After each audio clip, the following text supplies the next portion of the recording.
Laurent Baffy. Une légende blessée par l'oubli, mais immortelle dans les cœurs. Le nom de Laurent Baffy évoque instantanément un éclat de rire. Une répartie mordante, cette insolence si fine qui a marqué des générations. Il était le maître incontesté de l'humour acerbe, celui qui osait tout, même ce que d'autres n'auraient jamais osé effleurer. Sur les plateaux de télévision, il incarnait la vivacité d'esprit à l'état pur. Mais aujourd'hui, derrière ce masque légendaire de provocation, se cache une douleur que personne n'aurait jamais imaginée. Dans le silence glacial d'une chambre de maison de retraite, loin des projecteurs et des éclats de rire, Laurent Baffy vit ses jours les plus sombres. Cet homme qui avait fait de la dérision une arme redoutable se retrouve confronté à l'ironie la plus cruelle de la vie. L'oubli ? Non pas celui du public, car qui pourrait vraiment l'oublier ? Mais celui bien plus déchirant de ses propres enfants. Ceux pour qui il aurait tout sacrifié, qui aujourd'hui semblent avoir effacé son existence de leur mémoire. Les murs froids de cet établissement résonnent désormais des souvenirs d'un passé glorieux, des éclats de rire qui se sont tus, laissant place à un silence pesant. Comment un homme qui a tant donné à son public, tant apporté à l'humour français, peut-il finir ses jours ainsi, isolé, abandonné par ceux qui portaient autrefois son nom avec fierté ? La décision de s'installer en maison de retraite, il ne l'a pas prise à la légère. Ce choix déchirant fut dicté non par la faiblesse physique, mais par la blessure bien plus profonde de la solitude imposée. Chaque nuit, il revit ses moments de gloire, ses instants de complicité avec des figures emblématiques de la télévision française. Et chaque matin, il se réveille avec l'amère réalité de l'indifférence familiale. Pourtant, même dans cet isolement cruel, Laurent Baffy reste digne. Il incarne toujours cette grandeur silencieuse, celle d'un homme qui a refusé de se laisser briser par l'injustice de la vie. Ceux qui l'ont visité récemment parlent d'un regard encore vif, d'une étincelle d'esprit qui refuse de s'éteindre, malgré la douleur et l'abandon. Ce destin tragique résonne comme un appel à ne jamais oublier ceux qui ont tant donné. Baffy, avec son humour incisif, a su toucher des millions de cœurs.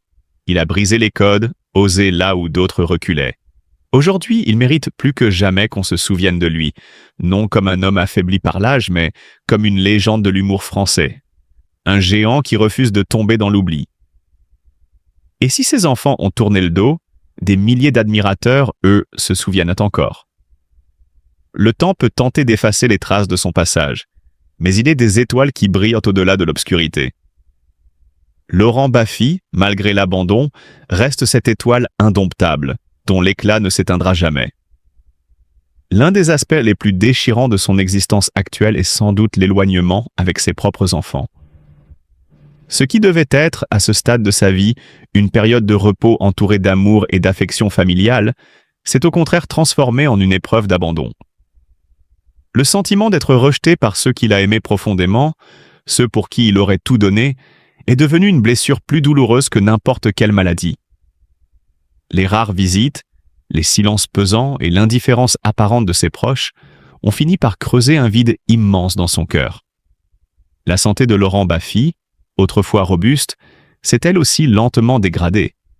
Les douleurs physiques, les maladies liées à l'âge et la fatigue constante se sont installées, rendant chaque jour un peu plus difficile à affronter. Ses forces déclinent et l'homme qui semblait invincible sur scène se retrouve désormais prisonnier d'un corps affaibli, incapable de mener la vie active et passionnée qu'il avait autrefois connue. C'est dans ce contexte d'isolement et de souffrance qu'il a pris une décision douloureuse mais nécessaire. Vivre dans une maison de retraite. Ce choix, loin d'être facile, a été dicté par la réalité d'un quotidien devenu trop lourd à gérer seul. Le simple fait d'accepter cette situation a été une véritable épreuve pour lui, symbole d'une perte d'indépendance et d'un constat amer de solitude. L'idée d'abandonner son foyer, ses souvenirs, et ce qui restait de son intimité lui a brisé le cœur. Les murs froids de la maison de retraite ne remplacent pas la chaleur d'un foyer rempli de rires et de souvenirs familiaux. Chaque jour qui passe dans cet établissement est un rappel cruel de ce qu'il a perdu. L'amour des siens, la compagnie des amis et le sentiment d'être encore utile à quelqu'un. Même si le personnel soignant tente d'apporter un peu de réconfort, rien ne peut vraiment combler le vide laissé par l'éloignement de ses enfants. La douleur de Laurent Baffy ne se limite pas seulement à son corps affaibli ou à l'isolement physique, mais réside surtout dans cette sensation d'inutilité et d'oubli. La solitude des derniers jours est d'autant plus cruelle pour un homme qui a consacré sa vie à faire rire les autres. Ce contraste entre les éclats de rire passés et le silence pesant d'aujourd'hui est sans doute ce qui rend sa tristesse encore plus profonde. Pourtant, malgré cette douleur immense, il tente de rester digne. Ses rares confidences montrent un homme encore empreint de lucidité, conscient de sa situation mais refusant de sombrer complètement dans le désespoir. Peut-être garde-t-il au fond de lui l'espoir d'une réconciliation, d'un geste tendre de la part de ses enfants, d'une visite qui viendrait apaiser un cœur meurtri. Dès ses débuts, Baffy s'impose avec une verve tranchante qui désarme même les esprits les plus aguerris. C'est dans les années 1990 qu'il devient une figure emblématique grâce à ses interventions légendaires dans Nulle part ailleurs, sur Canal+. Là, aux côtés de Philippe Gildas et Antoine Decaune, il s'impose comme le sniper des plateaux, celui qui tire sans sommation mais toujours avec une précision chirurgicale. Chaque apparition de Baffy devient un événement, un moment de tension savoureuse où l'inattendu règne en maître.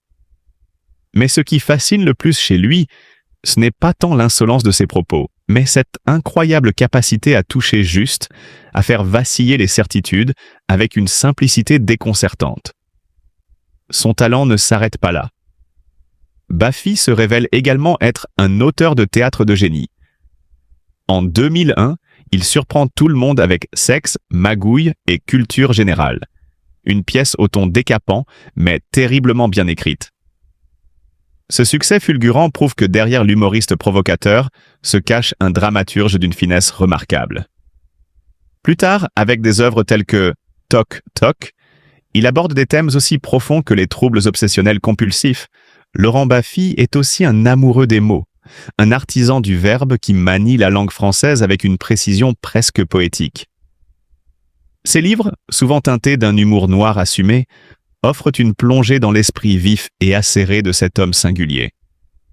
Mais ce qui impressionne le plus chez Baffy, c'est sans doute sa capacité à rester fidèle à lui-même, à ne jamais céder aux sirènes du politiquement correct. Il était l'une des rares figures publiques à oser briser les tabous, à provoquer non pas pour choquer gratuitement, mais pour réveiller les esprits assoupis. Chaque pic, chaque trait d'humour cache une réflexion aiguisée sur le monde, sur nos hypocrisies collectives et nos failles humaines. Baffy, c'est ce miroir brut et sans filtre que beaucoup redoutent, mais dont la société a désespérément besoin. Derrière le provocateur, l'homme se révèle également profondément engagé. Peu de gens savent que Laurent Baffy est un fervent défenseur de la cause animale. Sensible à la souffrance des plus vulnérables, il n'a jamais hésité à utiliser sa notoriété pour défendre ceux qui n'ont pas de voix. Cette facette méconnue de sa personnalité montre une générosité sincère, loin du personnage parfois cynique qu'il affiche sur scène. Son parcours est marqué par une constance admirable, celle de l'honnêteté intellectuelle et de la liberté d'expression absolue. Dans un monde où l'humour est souvent aseptisé par la peur de froisser, Baffy continue de faire figure de résistant, de gardien, d'un humour authentique et sans concession. Il incarne cette liberté précieuse, cet esprit frondeur typiquement français qui refuse de se plier aux diktats de la bien-pensance. En célébrant Laurent Baffy, on célèbre aussi cette liberté d'esprit, cette audace intellectuelle qui ose encore défier les normes et bousculer les esprits. Son héritage, déjà immense, continue d'inspirer des générations d'artistes et de penseurs. Car au fond, derrière chaque sourire qu'il arrache, se cache un homme qui nous pousse à réfléchir, à remettre en question nos certitudes. Et cela, c'est sans doute sa plus grande victoire. Dans les dernières années de sa vie, il a dû faire face à une solitude déchirante, les siens l'ayant laissé de côté. Ses enfants, qu'il aimait profondément, ne sont plus présents à ses côtés. C'est avec une immense douleur qu'il a pris la décision de vivre dans une maison de retraite, loin de tout ce qu'il avait connu, dans un environnement où il se sent souvent perdu et abandonné. Ce n'est pas seulement son âge qui lui pèse, mais aussi le fardeau du rejet familial. À un moment où il aurait dû recevoir amour et soutien, il se retrouve face à l'indifférence. Ce triste constat devrait nous rappeler l'importance de l'amour familial et de la solidarité. Soyons plus attentifs et bienveillants envers ceux qui nous entourent, surtout lorsqu'ils traversent des épreuves difficiles. Laurent mérite notre compréhension et notre affection. Sinon, elles ne le sont pas. Et tout le travail de tout nouveau venu, c'est progressivement de se confronter à ses croyances, à se dire que la vraie vie n'est pas celle qu'on imaginait. C'est pas seulement qu'elle est mieux ou moins bien, c'est qu'elle est différente. Donc la vraie vie du lycée, la vraie vie de l'organisation n'est pas celle qu'on imaginait. Et pour ça, il faut se confronter à l'image qu'on s'en était faite. Et pour ça, il faut un peu débusquer les processus sous-jacents, qui sont donc ces croyances-là, qui sont très, très résistantes au changement. Et alors, fort de ces lectures, comment on accompagne ces personnels? Alors il y a deux choses. D'abord, il y a évidemment apprendre de façon un peu formelle les lois, les règles, les normes et les statuts de l'organisation. Donc qu'est-ce qu'un proviseur, quel est son poids hiérarchique, qu'est-ce qu'un professeur, quel est son poids hiérarchique, quel est son rôle et quel est son statut, donc qu'est-ce qu'on attend de lui et qu'est-ce qu'il peut attendre des autres. Et ça, il faut le formaliser un petit peu.